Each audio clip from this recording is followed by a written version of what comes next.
सभी को प्रणाम। परम पूज्य गुरुदेव पंडित श्रीराम शर्मा आचार्य, माता भगवती देवी शर्मा की सूक्ष्म उपस्थिति में, उनकी प्रेरणा से, उनके संरक्षण में हम पढ़ रहे हैं परम पूज्य गुरुदेव के द्वारा लिखित गायत्री महाविज्ञान भाग 3। आइए आज का स्वाध्याय प्रारंभ करने के पहले एक बार गायत्री मंत्र साथ साथ। ओम भूर्भुवः स्वः तत्सवितुर्वरेण्यं भर्गो देवस्य धीमहि धियो यो नः प्रचोदयात्। ओम गुरुर्ब्रह्मा गुरुर्विष्णु गुरुरेव महेश्वर गुरुरेव परब्रह्म तस्मै श्री गुरुवे नमः। तस्मै श्री गुरुवे नमः। हम लोग पढ़ रहे थे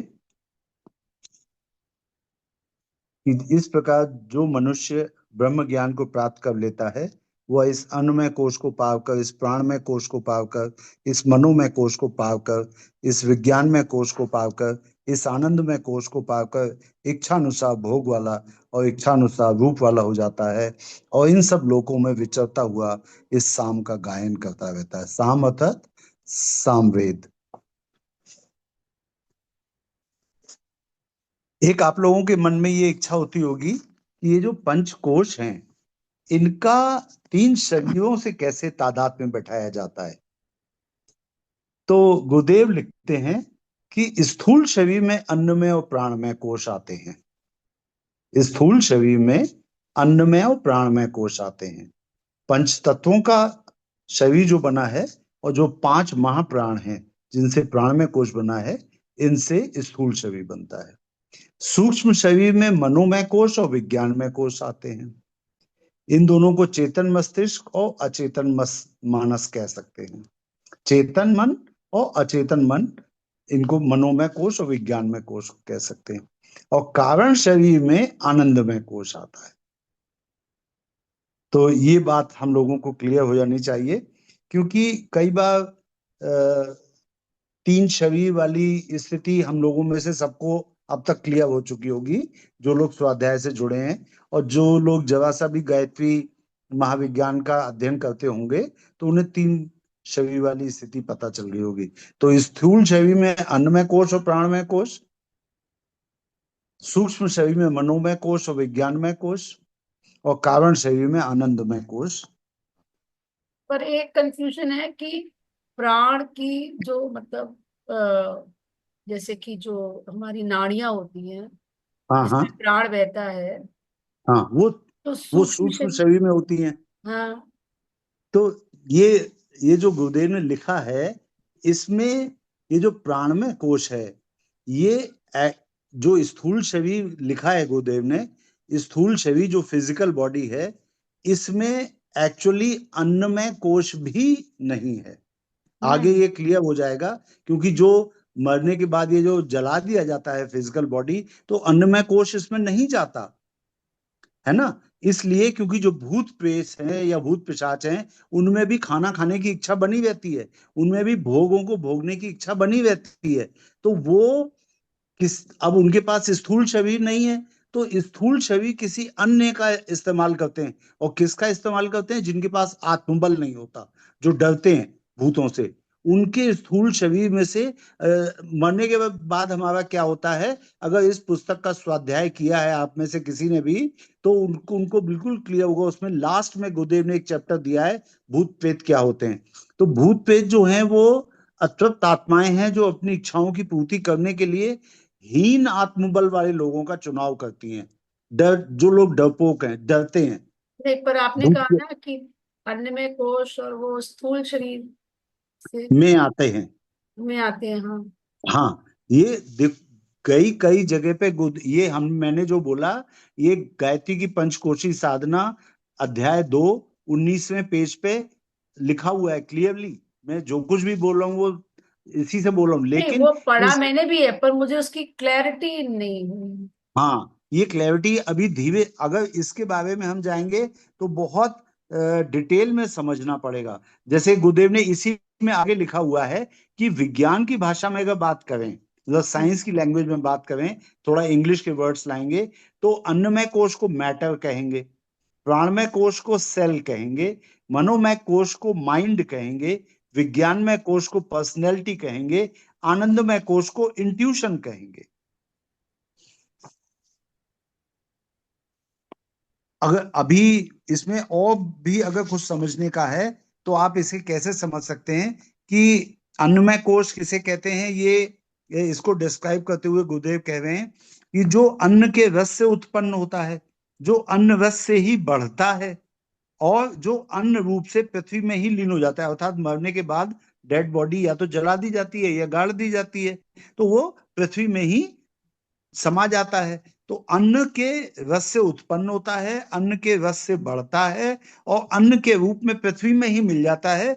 ये अन्नमय कोश है, और स्थूल शरीर भी इसी को कहते हैं। यहीं पे एक और जगह लिखा हुआ है लेकिन प्राणमय अन्नमय को। कोश का इफेक्ट आगे की लाइफ पे भी तो पड़ता है, हाँ, तो अब वो आगे की खत्म लाइफ थोड़ी पे ना जो हो गया। जाता है, यस एग्जैक्टली, इसीलिए स्थूल शरीर तो यहीं तक रह गया, लेकिन हाँ, अन्नमय कोश गया साथ में। एग्जैक्टली। आत्मा के साथ में अन्न में कोश गया, क्योंकि वो अन्न के संस्कार लेकर के गया। आपने आलू खाया तो उसका संस्कार क्या था, किस पैसे से कमा के लाए थे, मेहनत की कमाई थी या चोरी की यू कमाई। यू कैन से कि वो स्थूल शरीर नहीं है, पर स्थूल लेकिन शरीर को प्रभावित करता है। यस एग्जैक्टली, कह सकते हैं। और जैसे प्राणमय कोश के लिए बड़ा क्लियर लिखा है गुरुदेव ने कि जो 5 महाप्राण हैं, प्राण अपान व्यान समान उदान, इन 5 महाप्राणों के समूह को और कर्मेंद्रिय पंचक को मिला करके प्राणमय कोश कहते हैं। दोनों को मिला के कर्मेंद्रिय पंचक, कर्मेंद्रियां 5 होती हैं, हाथ, पैर, मुख जिससे वाणी निकलती है, एनस जिससे हम टट्टी करते हैं, और लिंग और जिससे हम योनि। पेशाब करते हैं। ये 5 कर्मेंद्रियां। तो 5 कर्मेंद्रियां और 5 महाप्राण, 5 महाप्राण, 5 कर्मेंद्रियां मिला करके ये प्राणमय कोश है। और संक्षेप में इसको उन्होंने क्रिया शक्ति कहा। उसके बाद मनोमय कोश के लिए कहा मन और 5 ज्ञानेंद्रियों का समूह। अब यहाँ पे समझिएगा, मन, मनोमय कोश और विज्ञानमय कोश में क्या चीज है, मन प्लस 5 ज्ञानेंद्रियां। 5 ज्ञानेंद्रियां सबको पता है, आंख, नाक, कान, जी त्वचा और जी जीभ।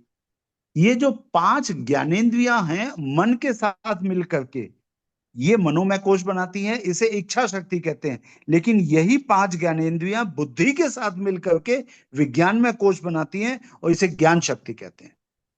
5 ज्ञानेंद्रियां मन के साथ मिलकर के मनोमय कोश बनाती हैं, 5 ज्ञानेंद्रियां मन के साथ मिलकर के मनोमय कोश बनाती हैं, और 5 ज्ञानेंद्रियां बुद्धि के साथ मिलकर के विज्ञानमय कोश बनाती हैं। बुद्ध विज्ञानमय कोश को ज्ञान शक्ति और मनोमय कोश को इच्छा शक्ति कहते हैं। ठीक है, तो अब अभी जैसे आगे। अभी आपने समझाया कि जो ये पांचों यदि मन के साथ मिलती हैं तो मनोमय कोश बनता है, यदि और बुद्धि के बुद्धि। साथ बनी तो विज्ञानमय कोश बना। इसी हाँ, प्रकार से भोजन के लिए क्या हम ये समझ सकते हैं कि भोजन एक्चुअली जो कंज्यूम हो रहा है वो तो स्थूल शरीर में हो रहा है, लेकिन हाँ, उसका इम्पैक्ट जो है वो हमारे स्थूल और कारण शरीर पे आया। और जो भोजन हम खा रहे हैं उसके 3 शरीर हैं। जी। मैंने आपको कल भी बताया था, जो भोजन हम खा कल रहे हैं डिटेल उसके में बात हो गई थी उस पे तो। हाँ, उस भोजन के 3 शरीर हैं।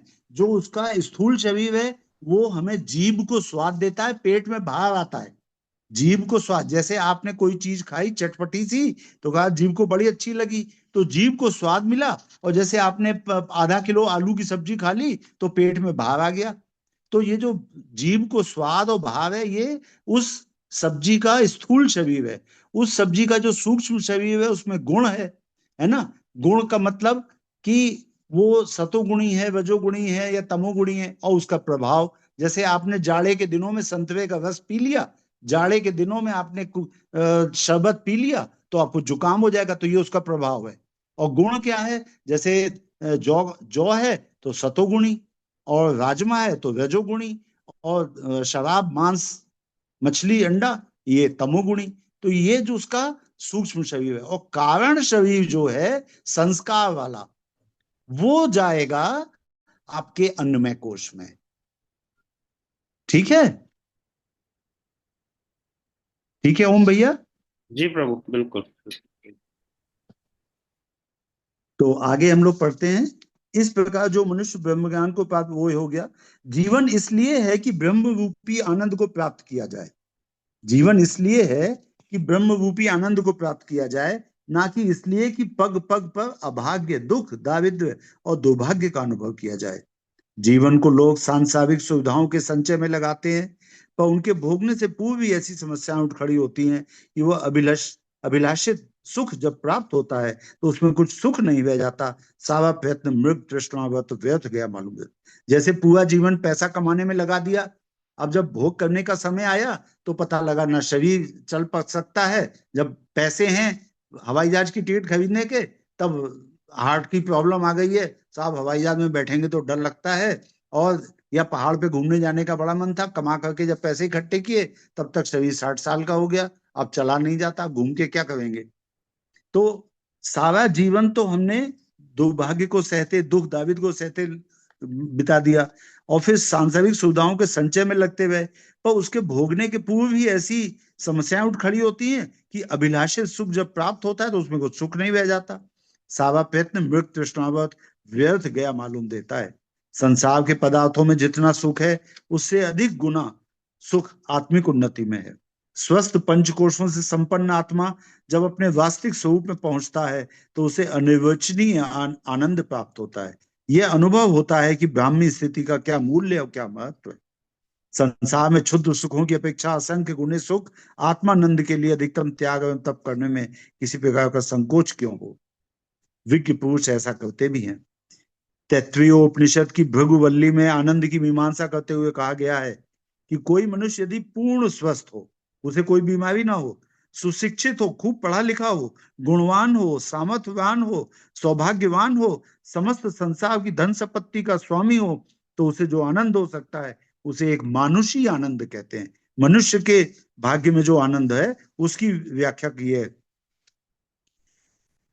उससे करोड़ों अरबों गुने आनंद को ब्रह्मानंद कहते हैं। ब्रह्मानंद का ऐसा ही वर्णन शतपथ ब्राह्मण में तथा बृहदारण्यक उपनिषद में भी आया है। आप सोचिए, यही बात कठोपनिषद में नचिकेता से भगवान यम ने कही। यम ने जब उससे 3 वरदान मांगने को कहा तो उसने पहला वरदान तो ये मांगा कि जब मैं अपने घर से चला था तो मेरे पिता मुझसे नाराज थे और मेरे पिता मुझसे नाराज ना हो। दूसरा उसने वरदान मांगा पिता के लिए वार्षिक सब कुछ, और तीसरा उसने कहा मुझे पंचाग्नि विद्या चाहिए। ये जो 5 कोश वाली साधना है, इसी के संबंध में पंचाग्नि विद्या उसने मांगी। ये पंचाग्नि विद्या के लिए यम ने उससे तमाम तरह के प्रलोभन दिए, और प्रलोभन देते हुए कहा कि तुम चाहो तो मैं तुम्हें पृथ्वी का एक छत्र राज्य असंख्य वर्षों तक दे सकता हूं, जब तक तुम चाहो। जब तक तुम चाहो तब तक तुम्हें आयु देता हूं, स्वास्थ्य देता हूं, निरोगता देता हूं, सब कुछ देता हूं, पर तुम ये विद्या ना मांगो। लेकिन नचिकेता अड़े हुए, नहीं, आप यदि देना चाहते हैं तो मुझे पंचाग्नि विद्या का ज्ञान दीजिए जो मृत्यु को जीत लेती है। पंचमुखी गायत्री की साधना पंचकोशों की साधना है। एक एक कोश की एक एक ब्रह्म विभूति है। ये ब्रह्म विभूतियां वे सीढ़ी हैं जो साधक को अपना सुखास्वादन कराती हुई अगली सीढ़ी पर चढ़ने के लिए अग्रसर करती हैं। तो गुरुदेव यहाँ पे कह रहे हैं कि ये जो 5 मुख हैं माँ गायत्री के, ये 5 मुख एक्चुअली हमें हर क्षण ये बताते रहते हैं कि ये 5 मुख हमारी आत्मा के ऊपर चढ़े हुए 5 कोश हैं। अगर हमने इनको जागृत कर लिया, हमने इनको अच्छे से साध लिया, सिद्ध कर लिया, तब तो ये हमारे लिए खजाने हैं, अन्यथा आत्मा की कैद खाने के 5 दरवाजे हैं। तो गुरुदेव बता रहे हैं कि ये पंचकोशी साधना हमें कितना सामर्थ्यवान बना सकती है। गायत्री के 5 मुख अर्थात आत्मा के ऊपर चढ़े हुए 5 कोश, गायत्री के 10 हाथ अर्थात वो 10 रिद्धि सिद्धियां, जो माँ गायत्री के 10 हाथ जो हैं, 5 हाथ दाहिनी ओर हैं और 5 हाथ बाईं ओर हैं। अगर आप पूर्व की तरफ मुख करके खड़े हो, भारत के नक्शे को इमेजिन करें, आप आसाम की तरफ मुख करके, पूरब की ओर मुख करके खड़े हैं, तो आपका दाहिना हाथ तमिलनाडु की तरफ अर्थात दक्षिण दिशा में होगा और बायां हाथ आपका उत्तर की ओर होगा। तो जो दाहिने 5 हाथ है माता के, वो दाहिने 5 हाथ दक्षिण मार्गी साधना के द्वारा उपलब्ध होने वाली 5 सिद्धियां हैं, जिसमें आता है आत्मज्ञान, आत्मदर्शन, आत्म अनुभव, आत्मलाभ और आत्म कल्याण।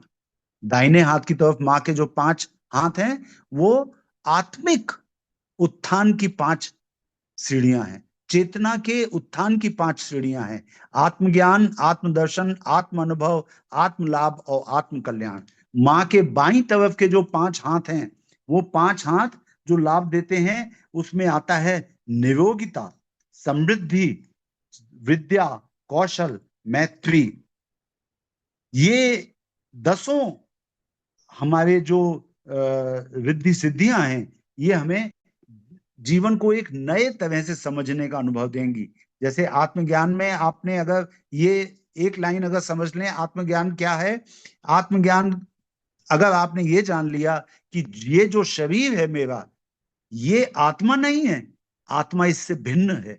अगर केवल इतनी लाइन आप प्रतिदिन दोहरा लें कि मैं ये शरीर नहीं हूं, मैं आत्मा हूं, आत्मा की खोज के लिए, आत्म परिष्कार के लिए आप निरंतर प्रयत्न करते रहें, ये पंचकोशी साधना करने का आप संकल्प लें, तो हम लोग आगे बढ़ सकते हैं। आत्मदर्शन वाली साधना क्या है कि आत्मदर्शन में आप आत्म साक्षात करेंगे, तो प्रकाश का आप जब साक्षात्कार करेंगे, तब आपकी श्रद्धा, निष्ठा और विश्वास ईश्वर के प्रति बढ़ता जाएगा। और ये आत्म दृष्टि जो है, ये एक दूसरी भूमिका में आप पहुंच जाएंगे। एक पहली भूमिका हो गई आत्मज्ञान की, हर क्षण अपने को याद दिलाना कि मैं आत्मा हूं, शरीर नहीं। दूसरा आत्मदर्शन, आत्मा के प्रकाश का अनुभव। तीसरा आत्म अनुभव, जिनको आत्म अनुभव हो जाता है वो भीतर बाहर से एक हो जाते हैं, उनके विचार और कार्यों में तनिक भी अंतर नहीं रहता। आत्म अनुभव में जब व्यक्ति इस स्थिति में पहुंचता है, तो उसे सूक्ष्म प्रकृति का ज्ञान हो जाता है, और आत्मदर्शन में उसे अन्य व्यक्ति को भी अपनी तरह से प्रतीत होते हैं। तो जो अपने मन के बारे में आप जानते हैं, तो वो दूसरों के मन के बारे में भी आप जान जाएंगे। जब आप आत्म अनुभव की स्थिति में पहुंचेंगे, तो प्रकृति के बारे में जान जाएंगे, और जब आत्म लाभ की स्थिति में पहुंचेंगे, तो आप प्रकृति से भी सूक्ष्म परमात्मा की दिव्य शक्तियों से संबंध स्थापित कर लेंगे।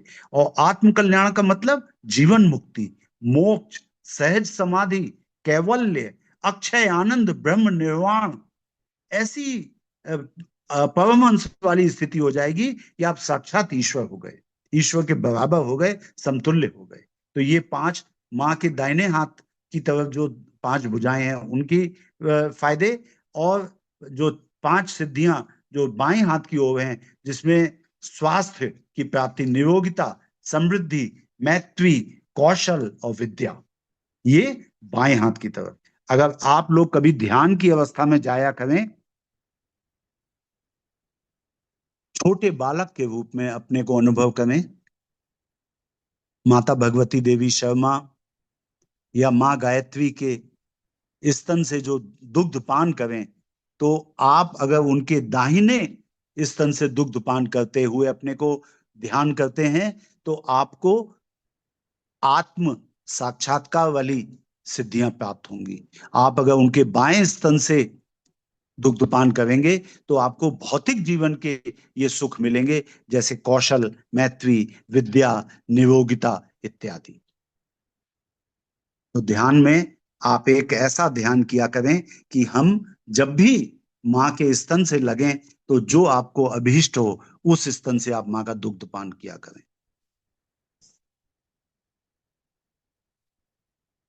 पंचमुखी गायत्री की साधना पंचकोशों की साधना है। एक एक कोश की एक एक ब्रह्म विभूति है। ये ब्रह्म विभूतियां वे सीढ़ी हैं जो साधक को अपना सुखास्वादन कराती हुई अगली सीढ़ी पर चढ़ने के लिए अग्रसर करती है। जीवन जैसी बहुमूल्य संपदा कीट पतंगों की तरह व्यतीत करने के लिए नहीं है। 84 लाख योनियों में भ्रमण करते हुए नवतन बड़ी कठिनाई से मिलता है। इसको तुच्छ स्वार्थ में नहीं, परम स्वार्थ में, परमार्थ में लगाना चाहिए। गायत्री साधना ऐसा परमार्थ है जो हमारे व्यक्तिगत और सामाजिक जीवन को सुख, शांति और समृद्धि से भर देता है। गुरुदेव कह रहे हैं अगले पृष्ठों पर वेद माता जगत जननी आदि शक्ति गायत्री के 5 मुखों की उपासना का, आत्मा के 5 कोशों की साधना का विधान बताया जाएगा। भृगु के समान जो इन तपस्याओं को करेंगे वे ब्रह्म प्राप्ति के उत्तराधिकारी होंगे। यदि विचार किया जाए तो यह आश्चर्य और खेद का विषय है कि ऐसा साधन सुलभ होने पर भी मनुष्य केवल पेट भरने और निकृष्ट भोग करने की स्थिति में ही पड़ा रहे, अथवा इससे भी नीचे उतरकर छल कपट चोरी हत्या आदि जैसे जघन्य कृत्य करके नरकवास करने के दंड का भागी बन जाए। ईश्वर ने हमको इस कार्य भूमि में मुख्यतः इसलिए भेजा है कि हम सत्कर्म और सात्विकी साधना तथा उपासना करके दैवी मार्ग पर अग्रसर हों और जीवन को उच्चतर बनाते हुए अपने महान लक्ष्य को प्राप्त करें। दैवी मार्ग को अपनाने और जीवन को शुद्ध पवित्र परोपकारमय बनाने में ऐसी कोई बात नहीं है जो हमारी प्रगति में बाधा स्वरूप सिद्ध हो। गरीब से गरीब और सांसारिक साधनों से रहित व्यक्ति भी इसको अपना सकता है। देखिए गुरुदेव बार बार कह रहे हैं कि हमको ये साधना करनी चाहिए। गायत्री उपासना तथा सेवा में जीवन के द्वारा निरंतर ऊपर की सीढ़ियों पर चढ़ता हुआ उच्चतम शिखर तक पहुंच सकता है। इसके लिए मुख्य आवश्यकता श्रद्धा, लगन, दृढ़ता व आत्मविश्वास की ही है, जिसको मनुष्य अभ्यास द्वारा प्राप्त कर सकता है। गायत्री मंजरी, जिस पुस्तक की व्याख्या स्वरूप यह गायत्री महाविज्ञान का तृतीय भाग लिखा गया है उसे हम गायत्री मंजरी कहते हैं और उसको हिंदी टीका सहित नीचे दिया जा रहा है। ये भगवान शिव और माता पार्वती के बीच का एक संवाद है जिसमें 46 श्लोक हैं। इन 46 श्लोकों में भगवान शिव ने बहुत सूक्ष्म तरीके से अपना सारा ज्ञान माता गायत्री के संबंध में जो है, पंचकोशी साधना के संबंध में जो है, वो उन्होंने मां पार्वती को बताया। आइए इसे प्रारंभ करते हैं। एक बार पढ़ने से पहले गायत्री महामंत्र 7 साल हम सब कमर सीधी करके बैठे। ये वो अनोखा ज्ञान, एक ऐसा विलक्षण ज्ञान जिसे भगवान शिव से मां पार्वती प्राप्त कर रही हैं। सोचिए कितना अपूर्व, अनुपम, दिव्य ज्ञान है जो हम सबके जीवन को बदल देगा निश्चित रूप से। आइए ऐसे ही एक सुखद भविष्य की कामना मन में लिए हुए इस अनुपम दिव्य ज्ञान को धारण करने की मां भगवती से प्रार्थना। ओम भूर्भुवः स्वः तत्सवितुर्वरेण्यं भर्गो देवस्य धीमहि धियो यो नः प्रचोदयात्। ओम गुरुर्ब्रह्मा गुरुर्विष्णु गुरुरेव महेश्वर गुरुरेव परब्रह्म तस्मै श्री गुरुवे नमः। तस्मै श्री गुरुवे नमः। कभी जीवन में ऐसा अवसर आए कि आपको भगवान से कुछ मांगना हो तो श्रद्धा और विश्वास अपने गुरु पर मांगिए। एक दातु महादेवम कैलाश गिरि संस्थितम पप्रक्ष पार्वती देवी वंद्या विबुध मंडल। एक बार कैलाश पर्वत पर विराजमान देवताओं के पूज्य महादेव जी से वंदनीय पार्वती जी ने पूछा, कतमम योग मासीनो योगेश त्वमुपाप से। कतमम किसके? योग मासीनो योगेश त्वम उपास से। हे संसार के स्वामी योगेश्वर महादेव, आप किसके योग की उपासना करते हैं जिससे आप परम सिद्धि को प्राप्त हुए हैं? ये नहीं परमाम सिद्धिम प्राप्नुवान जगदीश्वर श्रुत्वा तु पार्वती वाचम मधुसिक्ताम श्रुति प्रियाम। श्रुत्वा सुन करके मां पार्वती के वचनों को, वाचम मधुसिक्ता शहद से सने हुए, श्रुति प्रियाम कर्ण प्रिय। समुवाच महादेवो विश्व कल्याण कारकः। पार्वती की कर्ण प्रिय एवं मधुवाणी को सुनकर विश्व का कल्याण करने वाले महादेव जी बोले, महद्रहस्यम तदगुप्तम यत्तु पृष्टम त्वया प्रिय तथापि कथयिष्यामि स्नेहात् तत्त्वामहं समम। हे पार्वती, तुमने बहुत ही गुप्त और गूढ़ रहस्य के विषय को पूछा है, फिर भी स्नेह के कारण वह सारा रहस्य मैं तुमसे कहूंगा। गायत्री वेद मातास्ति। गायत्री वेद माता है। वेद अर्थात ज्ञान, समस्त ज्ञान का उद्भव मां गायत्री के गर्भ से उदय हुआ है। गायत्री वेद मातास्ति साध्या, वो आद्य है, वह आद्य है अर्थात सदा से है, आदि से है, सबसे पहले मां गायत्री थी। परमेश्वर के अंतःकरण से एक जो संकल्प उभरा, जो एक स्फुरणा निकली, एको हम बहुश्यामी, वह स्फुरणा वही मां गायत्री बन गई। गायत्री वेद मातास्ति साध्या शक्तिर्मता भुवि, जगताम जननी चैव ताम उपासे अहमेव हि। गायत्री वेद माता है, पृथ्वी पे वह आद्य शक्ति कहलाती है और वह ही संसार की माता है, मैं उसी की उपासना करता हूं। यौगिकाना समस्ताना साधनानां तु हि प्रिये, गायत्रीर्मता लोके मूलाधारो विदाम्बरः। हे प्रिय, समस्त यौगिक साधनाओं का मूलाधार विद्वानों ने गायत्री को ही माना है।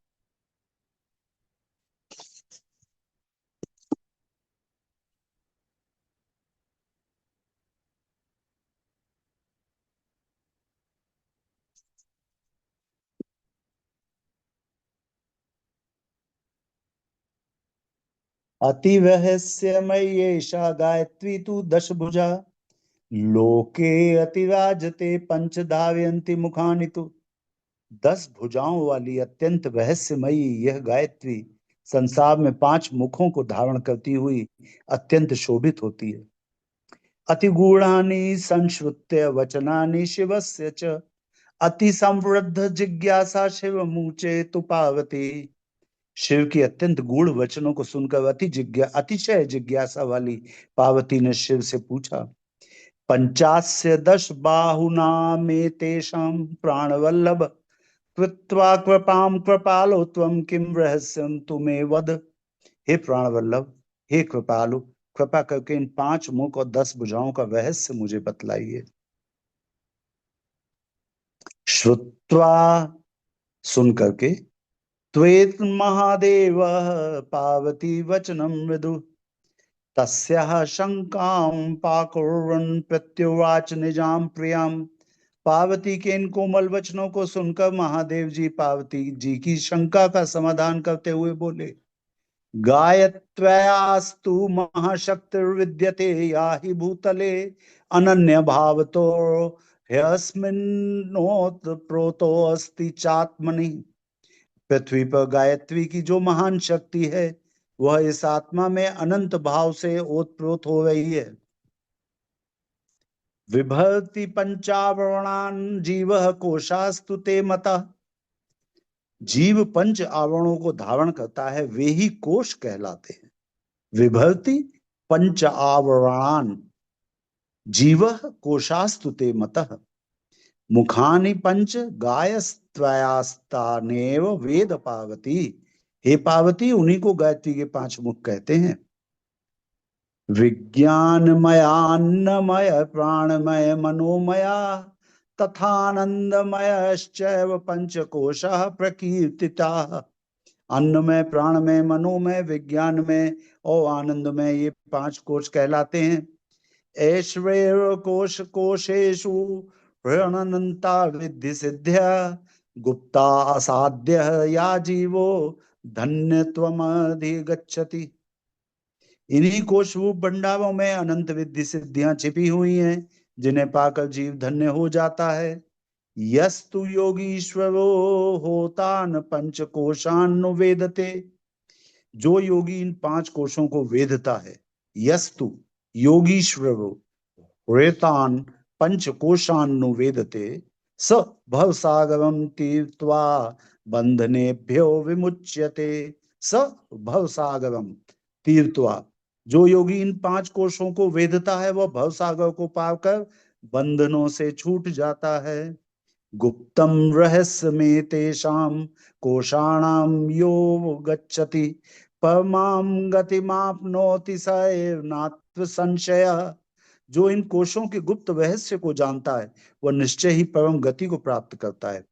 लोकानां तु शरीराणि देव भवन्तु नु उपत्यकासु स्वास्थ्यं च निर्भरं वर्तते सदा। लोकानां तु शरीराणि, मनुष्यों के शरीर अन्न से बनते हैं। लोकानाम तु शरीराणि हृन्नादेव भवन्ति नु, उपत्यकाओं पर स्वास्थ्य निर्भर रहता है। मनुष्यों के शरीर अन्न से बनते हैं, उपत्यकाओं पर स्वास्थ्य निर्भर रहता है। आसनेनोपवासेन तत्व शुद्धया तपस्या चैवान्नमय कोशस्य संशुद्धिर्विजायते। आसन, उपवास, तत्व शुद्धि और तपस्या। आसन, उपवास, तत्व शुद्धि और तपस्या से अन्नमय कोश की शुद्धि होती है। देखिए, एक लाइन में भगवान शिव ने ये चारों बातें बता दी कि अन्नमय कोश की शुद्धि कैसे होती है। आसन, उपवास, तत्व शुद्धि और तपस्या। इन चारों के ऊपर अपने पूज्य गुरुदेव पंडित श्रीराम शर्मा ने बहुत विस्तार से लिखा है। अब हम लोग शेष अगले दिन पढ़ेंगे। सभी को प्रणाम। ओम शांति। कोई प्रश्न अगर किसी के मन में हो?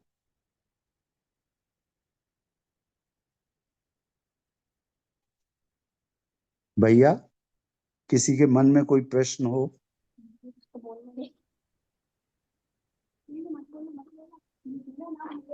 कोऽपि प्रश्नं नास्ति भवान्। राम राम। राम राम डॉक्टर साहब। प्रणाम भैया, प्रणाम, सादर प्रणाम। प्रणाम प्रणाम चाचा, प्रणाम सभी को प्रणाम प्रणाम। बेटे, बहुत प्रणाम बहुत बेटे। धन्यवाद।